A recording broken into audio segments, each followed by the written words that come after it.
I am very pleased to introduce Ruth Hyde Paine.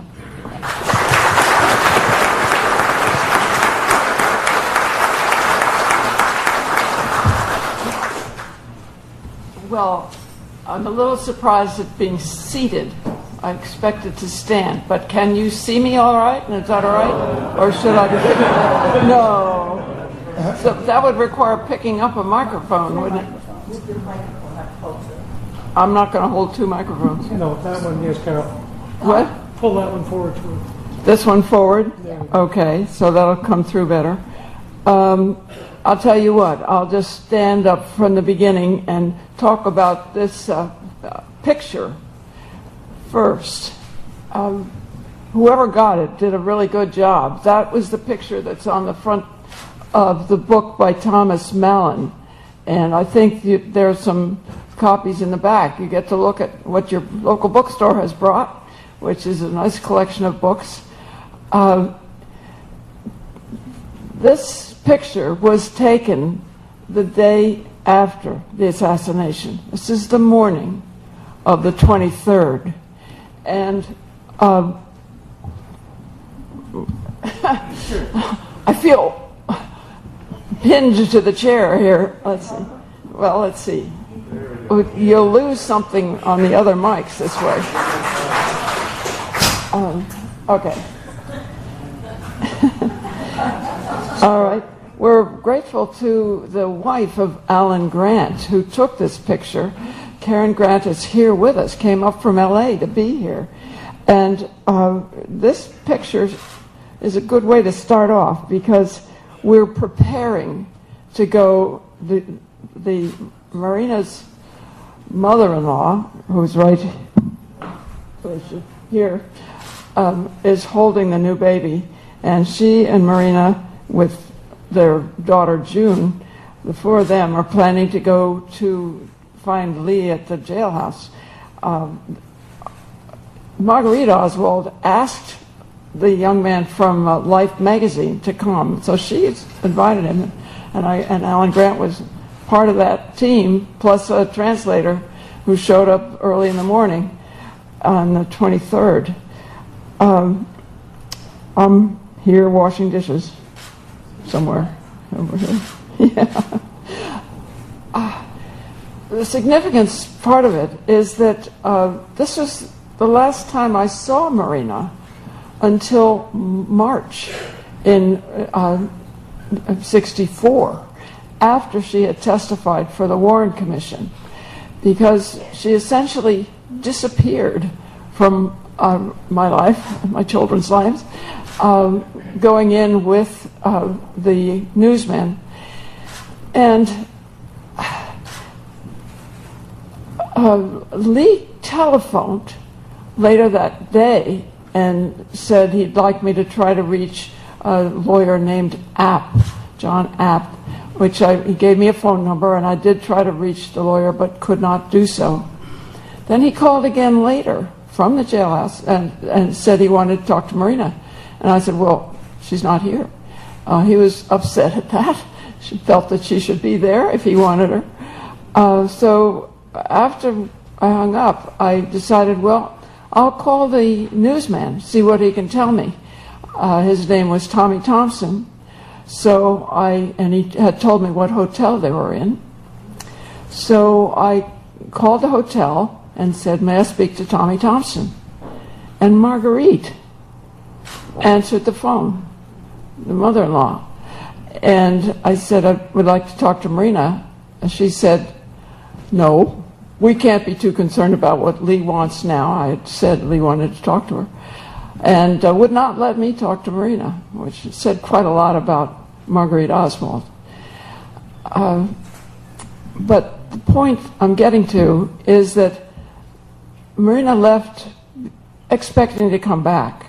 And she had things that she needed for her two babies. And I got letters that were addressed to her and things that I wanted to send to her. So I started sending things to her with the help of the Irving policemen. that was parked outside my door, out in the front on the road. And I think he was there certainly from the time that Oswald was shot, and maybe after that. Anyway, I would take him items to take to Marina. She called me and said, oh, I'm going to need this and that, clothing for the children and diapers and so on. And so I was giving him the things that I knew she wanted and asking him to get them to Marina, wherever she was. And that worked. I mean, he did that, probably to Dallas police or whatever. I didn't know the circumstances for Marina, whether she was could make her own choices about where to be or not at that point. Anyway, after a few days, one of the things I sent was a book about advice to homemakers and families, and she had been reading to me from it. It was in Russian, and as I recall, we were reading about pinworms, an issue for us at that point in Texas, and sent the book without much thinking about it. And then a couple of days later, there were 2 Secret Service men at my door who came in and wanted to talk to me. One of them was their Russian speaker, and I could tell that he wanted to check out my Russian to see what he thought of it. So I answered him in Russian, and we talked for a little bit. What he was saying was, he showed me a note. I have here the contents of the note translated, and your very good newsman, Chris Smith, Chris, are you here? Who wrote it up in the PD, in the Press Democrat, copied this entire text of the note.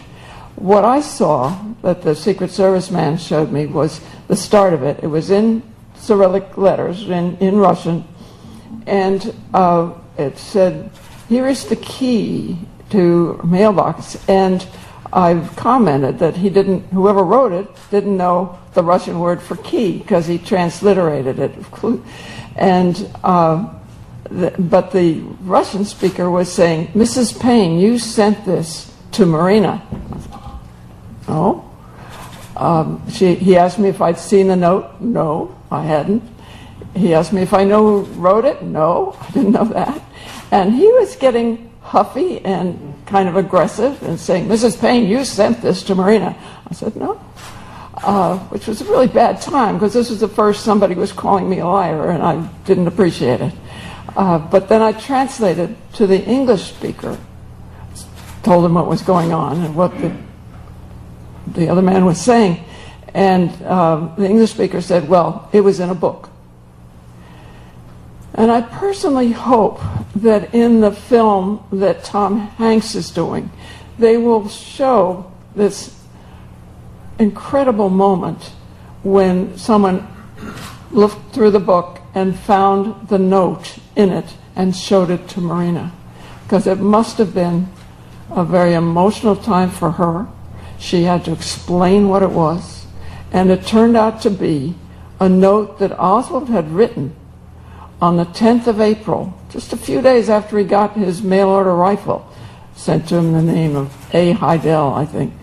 And he went out to try to kill General Edwin A. Walker, Governor General Edwin A. Walker, Major General, I guess it is. Anyway, that evening, and he hadn't come back by late after 10, and Marina was worried, where did he go, what is it? And she went in on his little study desk and saw this note, which said horrendous things like, this is where you find me if I'm in jail. Don't keep my clothing, but keep my papers. The embassy will be there to help you if you ask for help. If I am alive and taken prisoner, the city jail is at the end of the bridge we always used to cross when we went to town. And she had to explain, at first she said to anybody, that this was a note that Oswald had written that night he went out to shoot Walker. And I personally feel this is a very significant piece of history that has been overlooked by most of the people who read the text and follow what happened. Because here he was, trying to kill somebody. And Walker was a right-wing guy, totally different philosophically or in nature from John Kennedy. And he planned it. He took pictures of the back of Walker's home. And then after he fired the shot, he hid the rifle and came back a few days later to get it. And then, I believe, Marina convinced him it would be a good idea if he left town, go to New Orleans maybe, where he had been born and had family, and so we did. And I came over to visit one April afternoon, and he was all packed up and ready to go on a bus to New Orleans, and he asked for a ride. He didn't have a car, he couldn't drive either. He asked for a ride to the bus station with his stuff. So I took him to the bus station, and then he was planning to have Marina follow after he got a place for them in New Orleans. And I thought, she's going to get on the bus with a young 1.5-year-old and all the paraphernalia that goes with that, and she's pregnant, and that didn't sound really like a good idea. He was going to write her a letter when he got a place for them. I said, well, look, why don't you come home with me and stay at my house until you can call and say you have a place for her, and then I'll bring her down with the kids. And that's what we did. So for not quite 2 weeks, Marina stayed at my house in May. Now we're into May. And then Lee called, and she was elated to hear from him. She said to her little girl, Junie, Papa loves us, Papa nas любит, and was eager to go and see him. So I drove him down, stayed over for the weekend. Not an easy weekend, because Marina and Lee bickered. They picked at each other. I never saw any physical violence, although I heard later there was some. But they argued, and they put each other down, which was, I thought, very unpleasant and not healthy. When they argued, Marina's language was a good deal more facile than Lee's was, and he'd end up just saying, Mulchi, shut up. So it was not a comfortable weekend, I'd say. Well, yeah. I was with my 2 kids, age 2 3/4 or so, and 3 going on 4. And we had pallets to put on the floor the way you do in the South, and lay there. But the cockroaches were intimidating. So I laid out a circle around us of bug spray. And that's the weekend down in New Orleans, and came back. I'm aware of time constraints. My understanding is that we have about an hour. Is that'll include questions. So I'm going to narrate for a bit more, and then want to open it up to questions, because I think you'll have plenty of them, and each question will bring a little more of what I can tell you.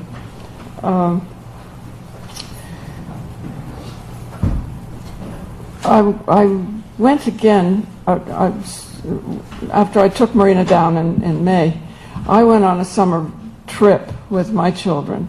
You have to understand, at this point, I was separated from my husband, and lonely, and bored. The conversation with a 2-year-old and 3-year-old is generally not sparkling. And so we were traveling to see friends and family that summer.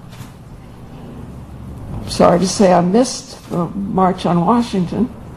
I was in the area, but with my sister, and we all had tiny children, didn't want to risk taking them to a big crowd. And then I went south.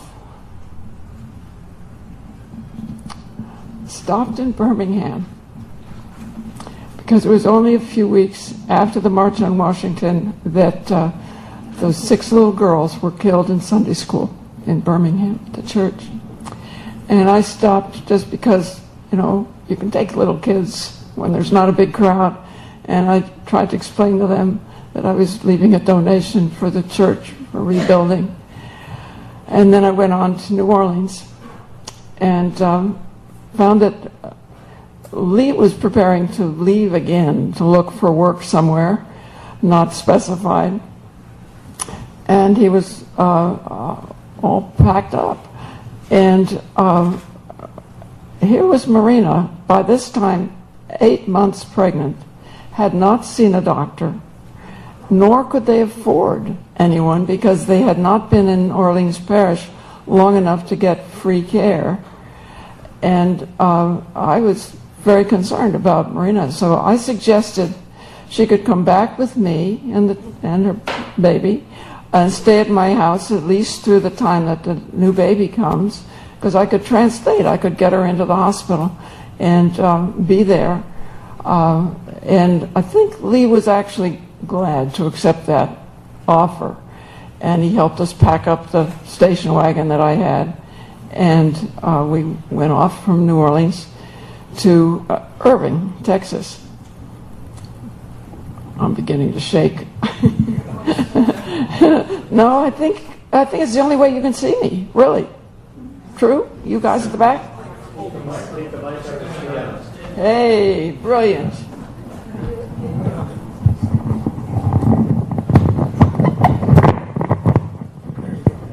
All right. How's that? Good. All right. You're a very friendly audience. Anyway, Marina and I stayed together at my house with our 3 little kids, and then on the 20th of October, Rachel was born, Marina's little girl. We had a phone number that Lee gave us to call him if the baby came when he was not at the house in Irving. I should explain that I'd never invited him to stay there, but I did say he could come out on the weekend and be with his wife and family. And he did that traveling with a neighbor who was also working at the school book depository. So he came out a number of weekends, but then he wanted us to be able to call him and let him know if the baby came. So he gave us his phone number. Well, in fact, the baby came on a Sunday, and he was at the house, at my house, which was a help because I had to drive Marina into the hospital. But he could be there with my 2 kids who were sleeping, or 3 kids actually, with Marina's baby. So we never used that phone number. But the weekend after Veterans Day weekend, when Lee had spent 3 days with us, Marina asked him not to come that next weekend. There was going to be a birthday party for my daughter, who was turning 4 years old, and she thought he'd been there, 3 days instead of 2 the weekend before, and didn't want to overstay his stay. But she was missing him by Sunday night, and she asked me to use that telephone number and call him. So I did. I dialed the number and asked for Lee Oswald, and a lady said, "No, there's no Lee Oswald here." I said, "Well, is it this number?" Yeah, that was the number. So I hung up in confusion. The next day, Lee called Marina, as he usually did, and now we're talking about October 21st. November. We're into November, the weekend just prior to the assassination. And Marina said, "We tried to reach you and couldn't. We're told you weren't there." And he said, "You shouldn't have tried to call me." And she explained this to me later after she hung up. All I could tell was that she was very upset and talking to him about something. And he had told her, she told me later, he was using an assumed name and she shouldn't have tried to reach him there. And I thought, wait a minute. This guy is not quite glued together. He gave us a number to use, but he didn't tell us what name to ask for, and he thought that would work. And he's using an assumed name. What's going on in his head? So that very much concerned me. And another concern that was only just the weekend before when he was there, he typed a letter using my typewriter and left the draft lying around. It started out, "Dear Sirs," but I looked at it and it said things about my wife. The FBI is no longer interested in my wife and I. He was writing in English, and poor English. And I thought, well, that's not true. James Hosty was out 2 times and I figured just to kind of be sure that the FBI knew where he was, what was going on. That didn't surprise me, considering that he had been in the Soviet Union and tried to defect. So I thought, well, I'll ask Hosty when he comes out next about this, what he thinks, whether I should be concerned. Well, of course, Hosty didn't come out, because that Friday is when the president was shot.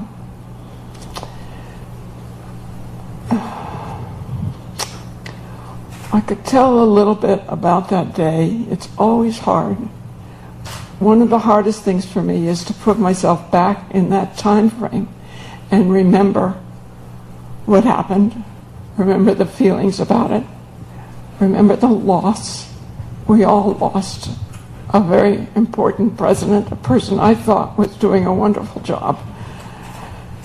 And so it's hard to talk about. But I should fill in from that day. Marina and I, on the 22nd, were watching television in the morning. Actually, she slept late. She got up to feed the baby in the night, and when she could sleep later, she would. But I turned on the television and watched the President and Mrs. Kennedy arrive in Fort Worth, where they were giving a talk at breakfast. They were a little late arriving, and the newsmen, trying to fill the air while they waited for them to get there, talked about the assassination of President McKinley. You can't imagine how real worries were about the president's safety. It was in the air around us. It was in an ad that was in the Dallas Morning News that had black edge around it and was really bitter toward President Kennedy. And, you know, I've had somebody check on that, my memory on that, and yes, it's, you know, Mallon did great research. He found it in the record. And then the president spoke, and I had a date with a dentist with my daughter, so I left, leaving the TV on because I knew Marina would want to see it when she got up.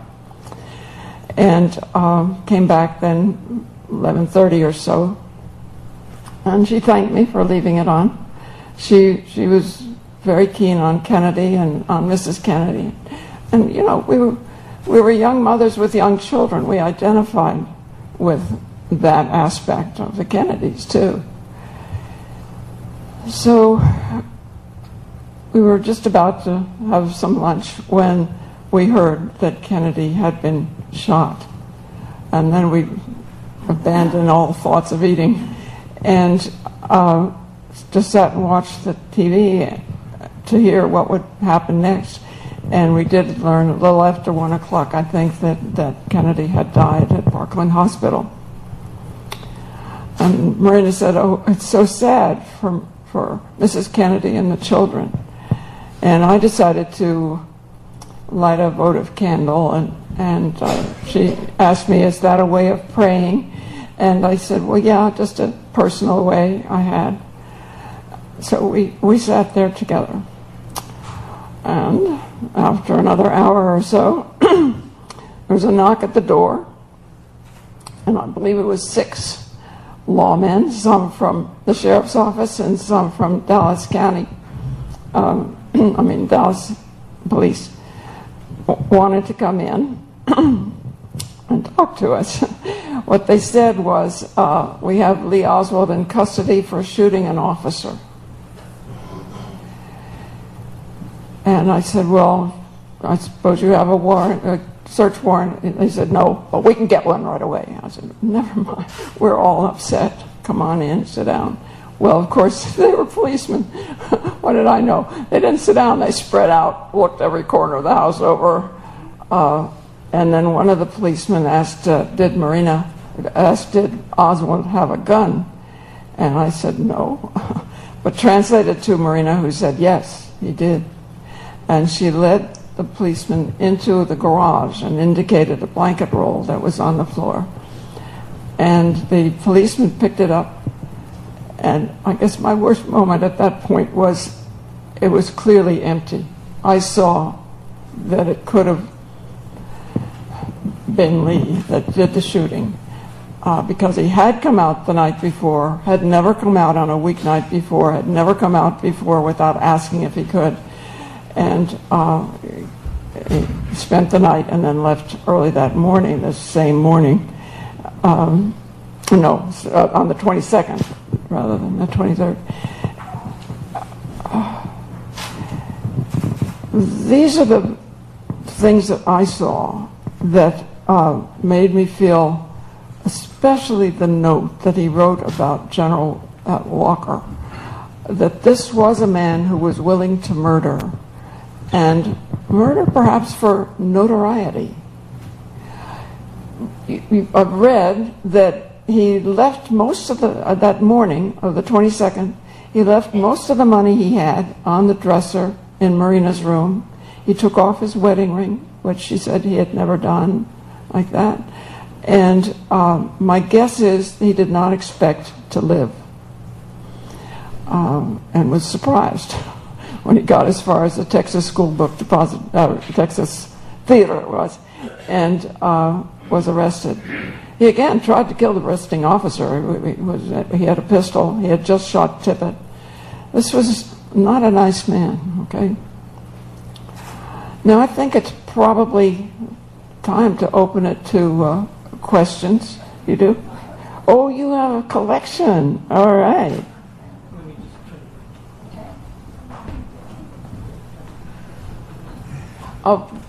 While you do that, let me just say a little bit about the books that I've chosen to bring this morning.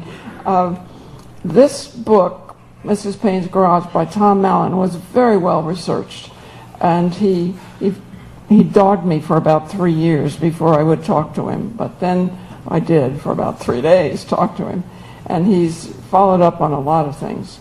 I'm very pleased to see your bookstore has the new edition of this book, Marina and Lee, which is by Priscilla Johnson McMillan. Picture her here with Marina.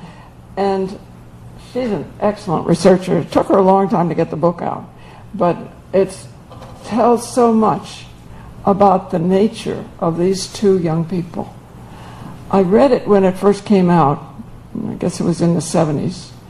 But I read it again after I had taken my course in school psychology. And it was so clear that these were two emotionally abused children. You can buy your own copy right back there. It's been reissued for this 50th anniversary. And then there's this huge volume by Vincent Bugliosi, and a smaller one that he's got over here, which helps. Vincent Bugliosi was hired by London Weekend Television to be the prosecutor for a mock trial that they did on television. And he was the prosecuting attorney, and Jerry Spence was the defense attorney. And witnesses, the real witnesses, were called to London. Actual voters from the rolls in Dallas County were brought there to be the jury, and a judge from Dallas County came.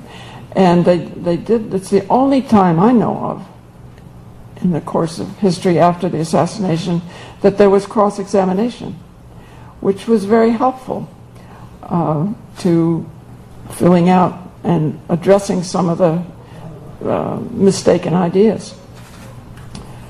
He is, I have to say, Bugliosi is an author, and he tells a good story, and he occasionally told things that I didn't recognize, like what I was thinking. I don't think he knew that. So he fills it out a little bit. But overall, it's a pretty good book.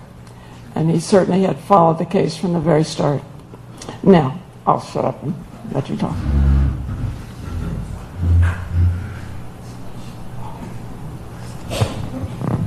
Can you hear me?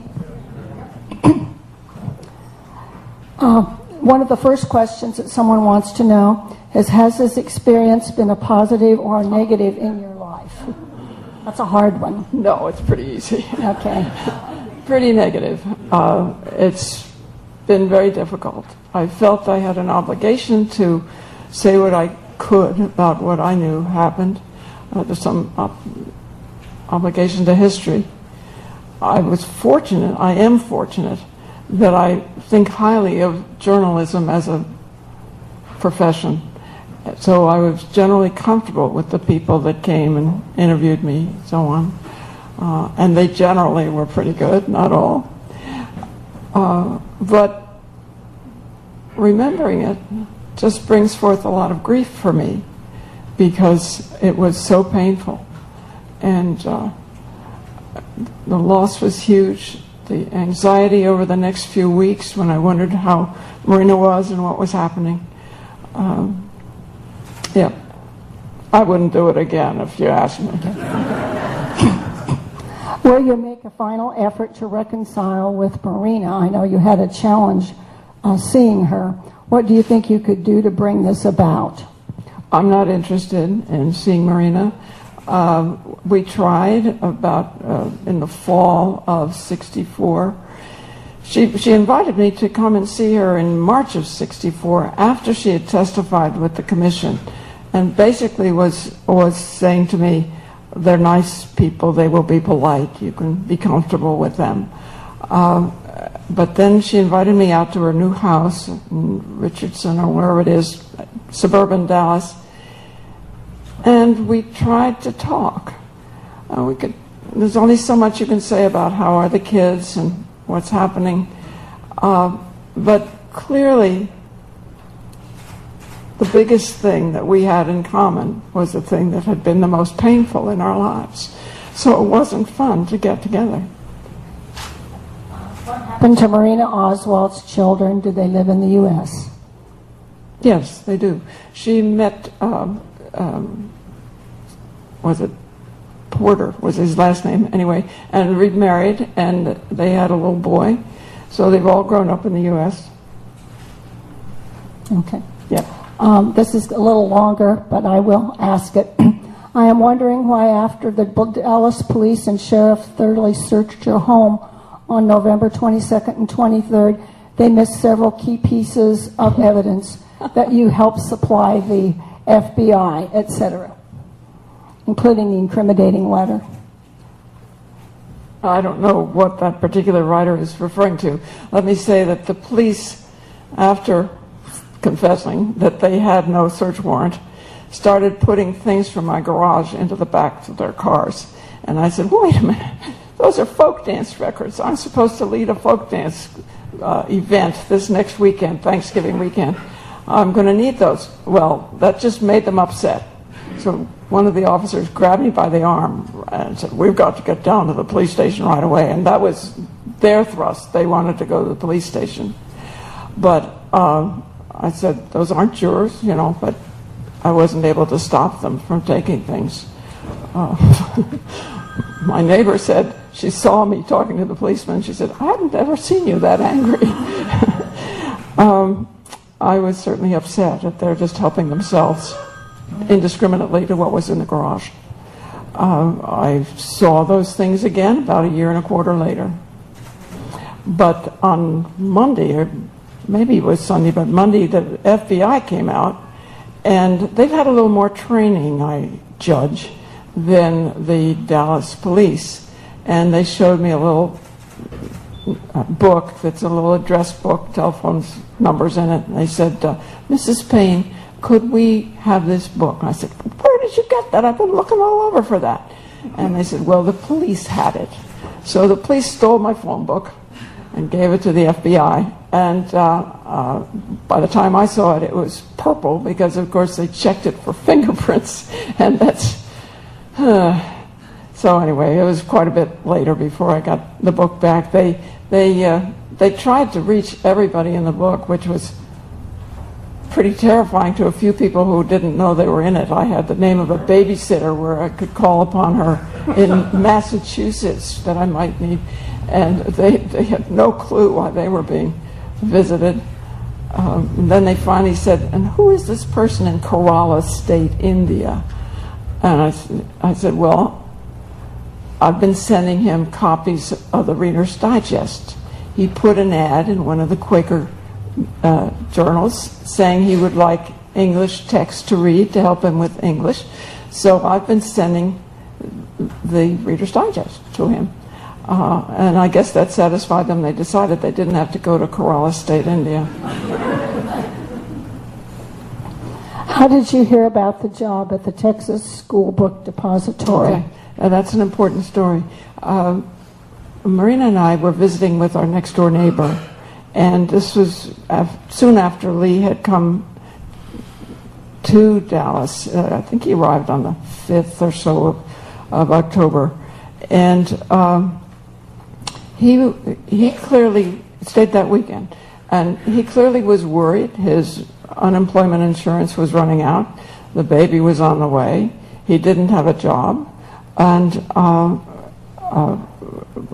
we described that to our neighbor and to another neighbor from across the street. And she said, well, my brother's working at the school book depository. You might check to see whether there's an opening there. And I later translated to Marina, who really wasn't understanding our conversation. And she asked if I would call the school book depository and see if there was any opening. So I called and was given personnel, and so I asked, was there an opening? And the man wouldn't say whether there was or not, but he said, well, let the young man come by. So apparently Oswald did, and he got the job. He was clean cut and dressed modestly, but well, a shirt and slacks, and fairly slight of build. So looked okay to Roy Truly, who was the personnel man. Okay, thank you. Do you have any thoughts on Jack Ruby, his motive, and his background? Basically, I don't. I think it's significant that he, everything I know about Jack Ruby I've read, so I don't have anything directly. Okay. Did you ever feel the police might have suspected that you were involved with any of those crimes? Any of what? Of the crimes? Well, sure. I mean, that afternoon, they obviously were very worried. They didn't know who were these people. They're sent out to the place where the wife of the person they have in custody for shooting an officer is. And they obviously thought they could find something out. Oh, boy. I learned a lot about what's written isn't always true in newspapers and magazines. One magazine said the police took out 7 file boxes of Cuba sympathizers' names. Well, there were my 3 boxes of folk dance records, my 3 little file boxes of my college papers, and a projector for 16mm camera. Those were the 7 boxes of Cuban names. Did Lee Harvey Oswald have a good demeanor and attitude towards his wife? Well, I've described how they bickered at each other, and I think it irritated me from the start when I heard that he didn't want her to learn English and wanted her to just speak Russian so that he could keep his Russian up, was the idea. I think there was real affection between them, but Marina was already worried about the marriage, whether it would last. Okay. This is, what did one author mean by Marina's going through people? I think that means one by one or using them possibly. Oh, well, I wouldn't look at it that way at all. I didn't know them when they first came to the States. They were in Fort Worth and then moved to Dallas, and were familiar with the Russian communities in both cities, which are near each other. And I think there were people in the Russian community that wanted to help the family and give them clothing and things for the baby and so on. And Lee didn't really want that. She really wasn't a user then. No, she was not a user, and she was very careful to help at my house and very aware of, the fact that they were getting room and board, basically. I guess I'd like you to possibly just summarize your thoughts about, I don't know not what happened, but the effect upon your family, for instance, your children and so forth. Could you possibly mention that? Well, I have trouble catching them for this conversation. Talked with my son once, who had heard on KPFA from Jim Garrison about how there was obviously CIA and FBI practicing with people in the swamps around New Orleans, and he apparently was fairly convincing. And this was, my son was in California and I was in Florida, and so I said, we need to talk. We need to talk about this and what you're hearing. My daughter probably remembers going down to the police station. She was just 4, as I say, and she has vague memories of doing that. We had the two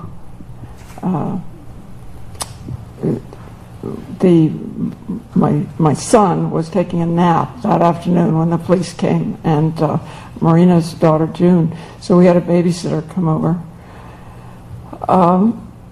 I don't know really what she thinks. Mm-hmm.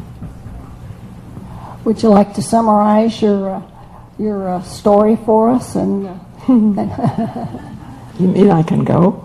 Well, then we'll conclude, and then we'll have some other things happening, including Okay. refreshments.